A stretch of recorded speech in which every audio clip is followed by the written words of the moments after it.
Ханзада Жумоң деп басылатын киноны аударамыз.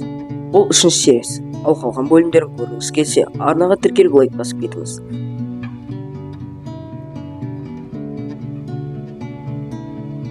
Киноның басы Гумоның Химусуды құтқарам деген шешімге келуінен басталады.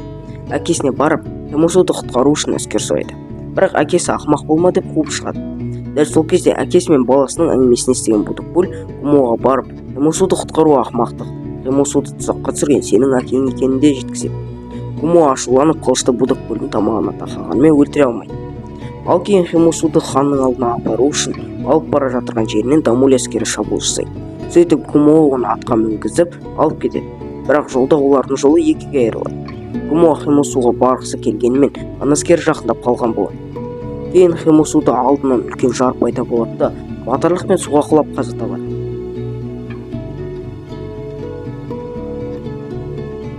Сөйтіп сцена 9 айға ұқсап және Юхо босанып жатыр. Дәл сол кезде Юмилдің көзінен үш аяқты құс кетпей қойды.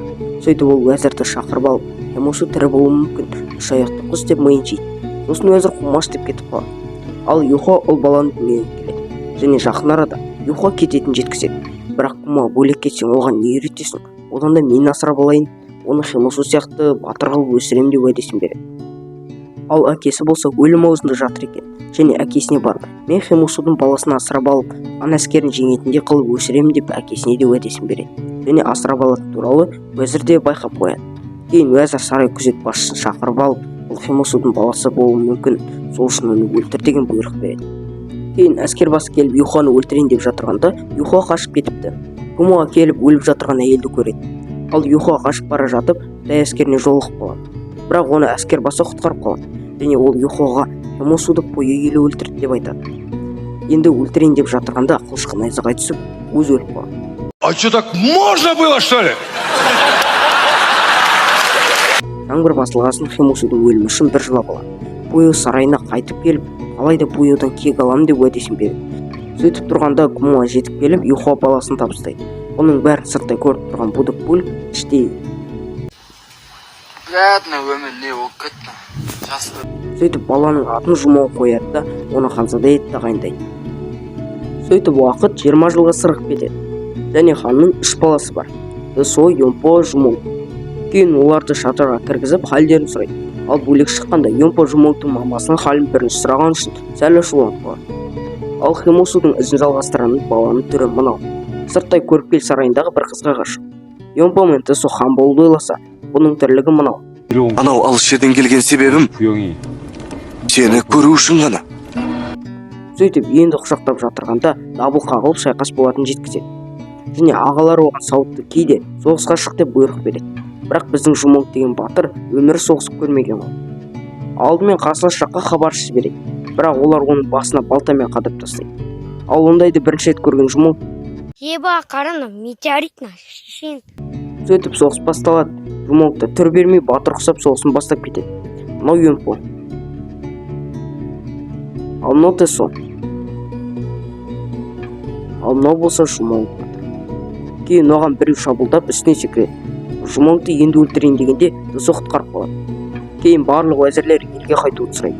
Өйткені олардың әскерлері шаршаған және бір жыл бойы ел көрмеді. Сөйтіп ол былай деп айтады. Тек қана мынаны біліп алыңдар. Мен хан империясымен соғысудан қорықпаймын. Ал кейін әскерді елге қайтарып, үлкен тойға дайындалады.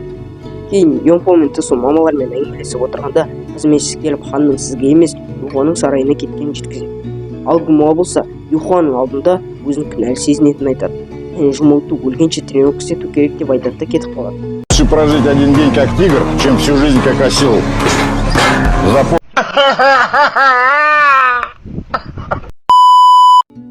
Кейін Юхо сыртқа шығып, Химусу туралы ойлайды. Бір нинджа белгісіз бір адамдарға шабуылдай кетеді. Сөйтсе бұл кезінде Химусу құтқарып қалған Ентабаль деген саудагер екен. Ол Пуюдан қарулар ұрлап алған және ол әскерлеріне беріп, алғандарын сатуды бұйырады. Ол осы сапарға өз қызы Сусунаны жібергісі келеді екен. Кейін Пую жерінде үлкен той болып жатыр. Бірақ Жумоңдың онда шаруасы жоқ. Оның бар ойы қыз. Сөйтіп тұрғанда басқа бөлмеден бір қыздарды көреді. Кейін сыртқа кетіп бара жатырған қызға қырындауын тағы бастайды. Сөйтіп көк киімдегі адамдар өз өнерлерін көрсетіп болады. Мұнда адамдардың барлығы жиналыпты, Жумаңнан басқа. Ол әрине.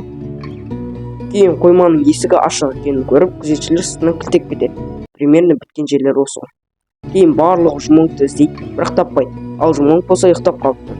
Кейін оны ел болып іздеуді бастайды. Алдында үлкен ханым ойыл топас деп ханның басына ұртып кетіп қалады. Алдында Йонпап бірдеңкені сезіп қоймаға кіреді. Бірақ кейін бір шапалағын жабыстырып ханға жеткізеді. Осы жерден ханзада Жумаңдың үшінші сериясы бітеді. Видео ұнаса арнаға тіркеліп лайк басып қолдап кетіңіздер. Бұл қазақ тілді контенттің дамуына үлкен септігін тигізеді.